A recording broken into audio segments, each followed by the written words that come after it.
ಶ್ರುತಮಂಧಾರ ಶಾಖಿನೇ. ಇವತ್ತಿನ ಒಂದು ವಿಶೇಷವಾದ ವಿಡಿಯೋ ಏನಂದ್ರೆ, ನಮ್ಮ ಒಂದು ದೊಡ್ಡಬಳ್ಳಾಪುರದ ಪ್ರಸಿದ್ಧ ಸ್ಥಳ ಆದಂಥ ಘಾಟಿ ಸುಬ್ರಹ್ಮಣ್ಯ ದೇವಸ್ಥಾನಕ್ಕೆ ಇವತ್ತು ಹೋಗ್ತಾ ಇದ್ದೀರಿ. ಬನ್ನಿ ಯಾವ ಥರ ಇದೆ ಅಂತ ನೋಡಿಸ್ತೀನಿ ದೇವಸ್ಥಾನ. ಆ್ಯಕ್ಚುಲಿ ಹೇಳ್ಬೇಕಂದ್ರೆ ನಿನ್ನೆ ಹೋಗಬೇಕಾಗಿತ್ತು, ನಿನ್ನೆ ತುಂಬ ರಶ್ ಇರೋದ್ರಿಂದ ಹೋಗಿಲ್ಲ. ಇವತ್ತು ಹೋಗ್ತಾ ಇದ್ದೀರಿ ನಾನು ಮತ್ತು ನಮ್ಮ ಅಣ್ಣ. ಈ ಸ್ನೇಹಿತರೆ ಹೋಗ್ತಾ ಇದ್ದೀರಿ ಘಾಟಿಗೆ. ಇಲ್ಲಿಂದ 3 ಕಿಲೋಮೀಟರ್ ಇದೆ. ನಾವು ದರ್ಶನ ಪಡೆದಿದ್ದು ಎಲ್ಲಿ ಗೊತ್ತಾ? ಘಾಟಿ ಸುಬ್ರಹ್ಮಣ್ಯ. ಹೌದು, ಇಲ್ಲಿ ಬಂದು ಉತ್ತಕ ಹಾಲಿರಿದ್ರೆ ಅಥವಾ ನಾಗರು ವಿಗ್ರಹ ಹಾಕಿದ್ರೆ ಕನ್ಸಲ್ಲಿ ಸರ್ಪ ಕಾಣೋದಾಗಲಿ ಅಥವಾ ಮೈಯಲ್ಲಿ ಗಾಯ ಆಗಿದ್ರೆ ಹೋಗುತ್ತೆ ಅನ್ನೋದು ತುಂಬ ಜನಗಳ ನಂಬಿಕೆ.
ಗೊತ್ತಿಲ್ಲ ಶಿವನೇ ಭಕ್ತಿದಾರಿಯು, ಗೊತ್ತಿಲ್ಲ ಶಿವನೇ ಭಕ್ತಿದಾರಿಯು, ಗೊತ್ತಿರುವುದೊಂದೇ ದೈವ ಬಾರಿಯು, ಗೊತ್ತಿರುವುದೊಂದೇ ದೈವ ಬಾರಿಯು.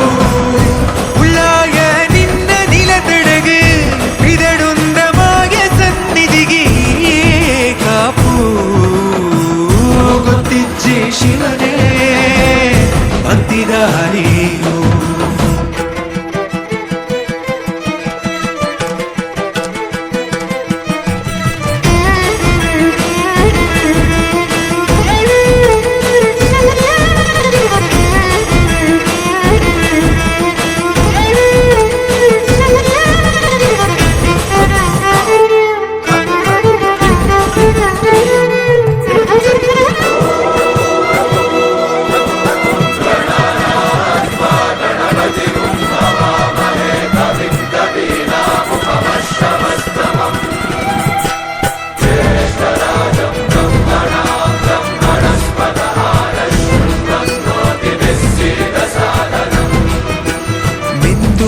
ಮಡಿಯ ನೋಟು ಬಂದು ಕೈಯ ಮುಗಿಯುತ್ತ ಗಂಗಾ ಜಲದ ಕಳಶ ಹಿಡಿದು ಬಿಂಬ ಮಾಡುತ್ತ ಸರ್ವೇ ಜನಹಿತಂ ಪ್ರಾಣಂ ಸ್ಥಾಪಿತ ಉಂಟಾಗಿಸುತ್ತಲೀ ಪರಶಿವ ಶಕ್ತಿಯ ಮಂತ್ರ ಘೋಷಧಿ ಬಿರದು ಭಕ್ತಿಯ ದೇಹ ಶುದ್ಧಿರಣೇನ ಭೂಯಾ ಶಾಂತಿರಣೇನ ಭೂಯಾ.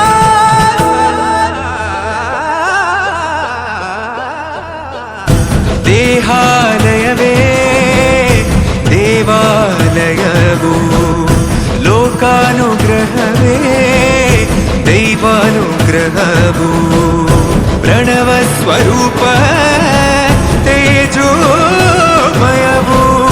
ಪುಣ್ಯ ಸಂಚಯವೇ ಪರಮ ಸುಖವು. ಯತ್ರ ಶ್ರದ್ಧಾ ಚ ಭಕ್ತಿಂ ತತ್ರ ಲಭತೆ ಜಯಂತಂ ದೈವಾಚಿತ್ತಂ.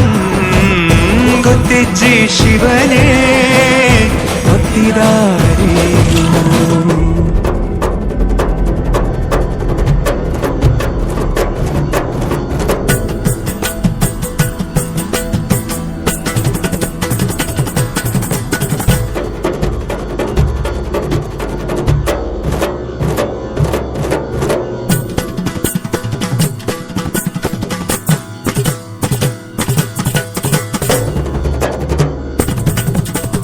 ಮಾಡಿ, ಅದೇ ರೀತಿ ಸಬ್ಸ್ಕ್ರೈಬ್ ಮಾಡ್ಕೊಳ್ಳಿ, ನಮ್ಮ ಚಾನಲ್ನ ಸಪೋರ್ಟ್ ಮಾಡಿ.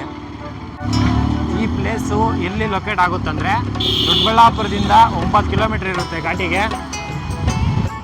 ಇವತ್ತು ಬಂದು ಘಾಟಿ ಸುಬ್ರಹ್ಮಣ್ಯ ದೇವಸ್ಥಾನಕ್ಕೆ ನಾವು ಬಂದು ಇವತ್ತು ದರ್ಶನ ಮಾಡಿದ್ದೀವಿ. ಅದೇ ರೀತಿ ಇಲ್ಲಿಗೆ ಬರ್ಲಿಕ್ಕೆ ಕಾರಣನೇ ನಮ್ಮ ಅಣ್ಣ